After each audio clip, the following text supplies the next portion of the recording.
senang dan bahagia.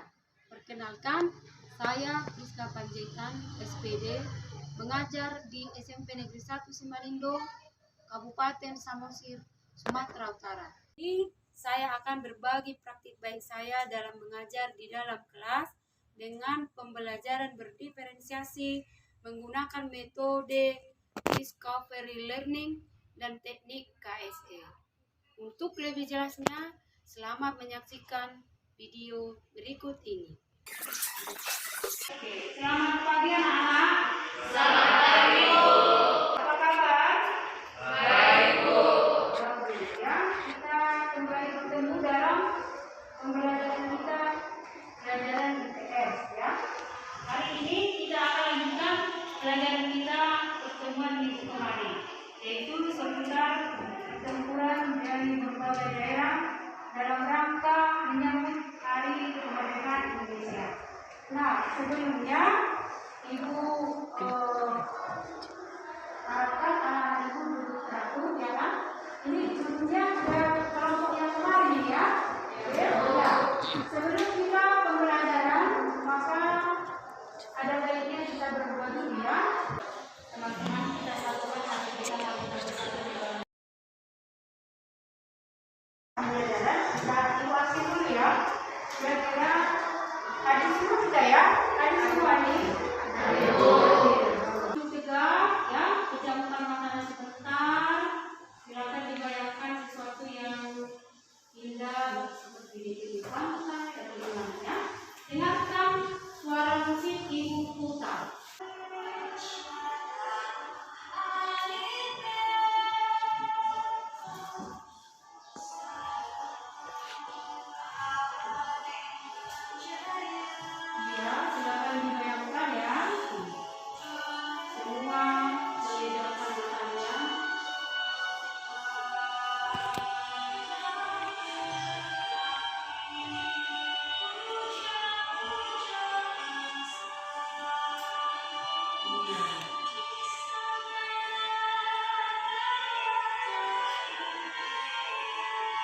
Sampai juga pikirannya bisa tenang ya.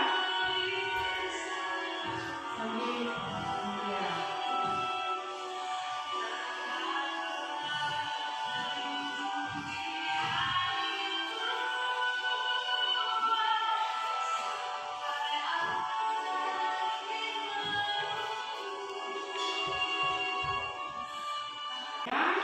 Semua tarik nafas, buang nafasnya, lagi tarik nafas, buang nafasnya, sekali lagi tarik nafas, buang nafasnya. Oke baik, semua buka matanya, lihat sama Ibu, kita tepuk tangan bersama-sama.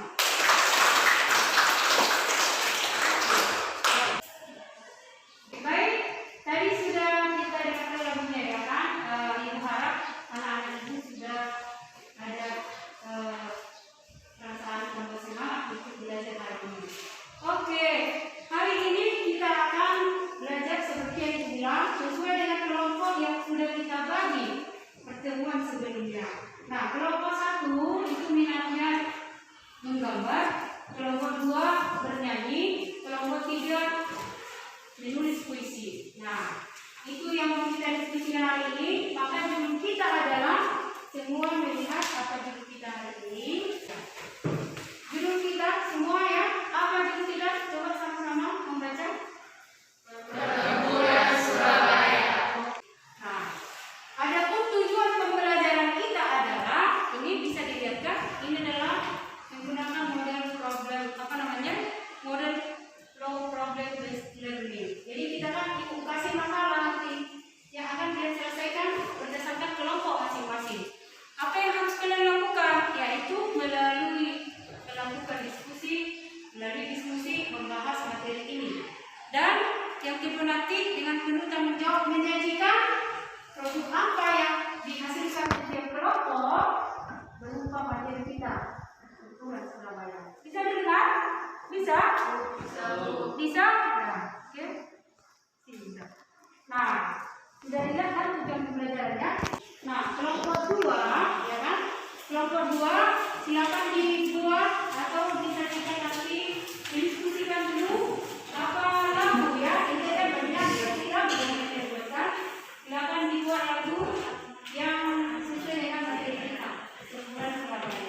Oke, silakan langsung didiskusikan. Dan kelompok ketiga, ini adalah kelompok yang berminat menulis.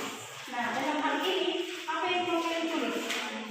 Apa? Puisi, ya bagus. Karena didiskusikan bersama-sama, maka di puisi yang mau kalian buat, yang materinya tetap menceritakan topik hari ini. Oke, kira-kira gitu pembagian kelompok ini kasih waktu kurang lebih untuk bekerja di kelompok masing-masing. Oke, silakan ditunjukkan apa yang sudah dibicarakan tadi. Kita revisi lah ya. Ada berapa pertanyaan ini? Pertama, pertanyaannya. Pertempuran Surabaya ini lagu ya. Nanti ya lagunya sudah berisi materi. Materinya sudah bercerita tentang materi kita hari ini. Bagus. Silakan ditunggu gilirannya ya. Bentar lagi kita presentasi. Selesai, kita panggil setiap kelompok masing-masing ke depan ya untuk mempresentasikan hasil diskusinya. Saya akan membacakan pertanyaan menurut 1. 10 November memperingati. Jawaban dari pertanyaan nomor 1 yaitu Hari Pahlawan. 3. Pertempuran Surabaya berlangsung di. Jawaban poin nomor 3 yaitu Surabaya. Tepuk tangan untuk kelompok 1.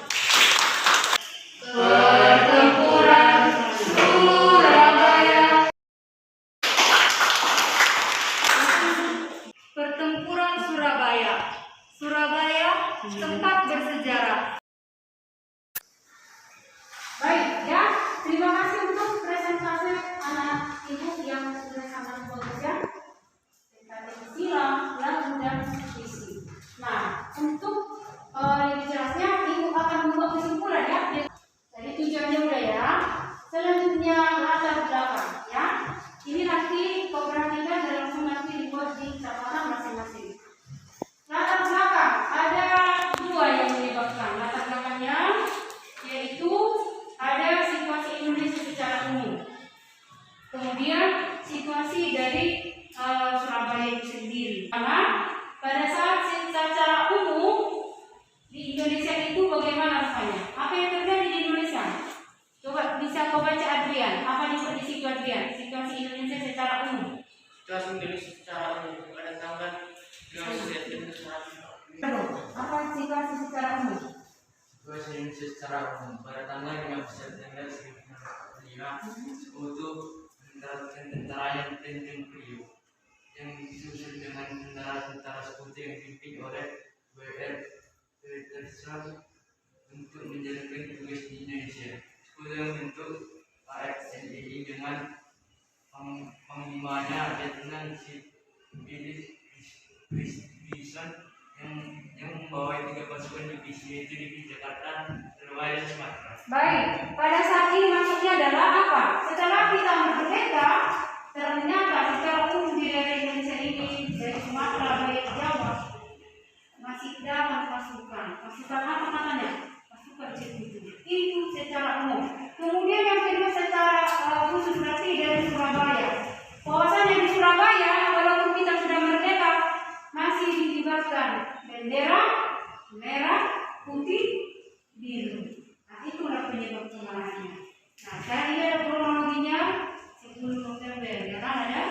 Nah, itu karena waktunya 10 November pecah istilahnya. Walaupun dimulai dari bulan Oktober. Kemudian ada dampaknya, dampak negatif, dampak positifnya.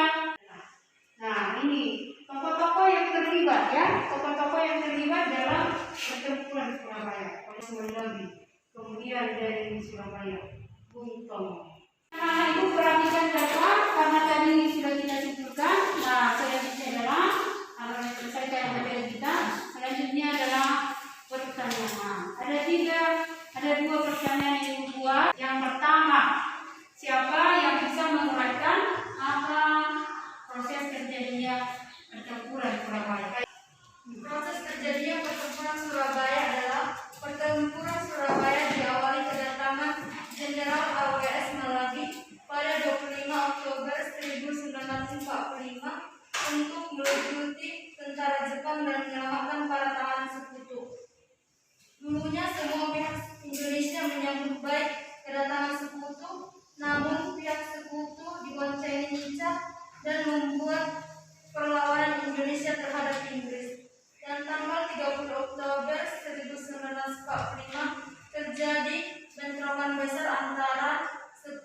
Indonesia dan membuat tewas Jenderal Malabi. Tanggal 9 November, Inggris mengeluarkan ultimatum terhadap Indonesia berisi ancaman menyerahnya Indonesia, tetapi dianggap remeh oleh Indonesia. Dan pada tanggal 10 November 1945 terjadi pertempuran dengan skala besar yang merugikan hilangnya korban jiwa harta para pahlawan. Dan tanggal 10 November diperingati sebagai Hari Pahlawan. Bagus. Kita kasih tentang untuk kita. Kelompok Bung Tomo bernama asli Sutomo yang lahir di Surabaya pada 3 Oktober 1920. Bung Tomo dikenal sebagai orang tua yang mampu membangkitkan semangat rakyat Surabaya untuk berjuang melawan sekutu. Bung Tomo merupakan pemimpin DPRI pada pertemuan 10 November 1945. Bung Tomo memiliki pikiran dan pandangan yang tinggi sehingga dianggap mempertahankan stabilitas nasional. Bung Tomo ditambah pada tahun 1978 dan meninggal pada 7 Oktober 1981. Bung Tomo diwafatkan di Palembang, Surabaya. Yang penting selanjutnya dikerjakan di rumah supaya lebih bagus lagi. Saya kira semua tokoh yang di slide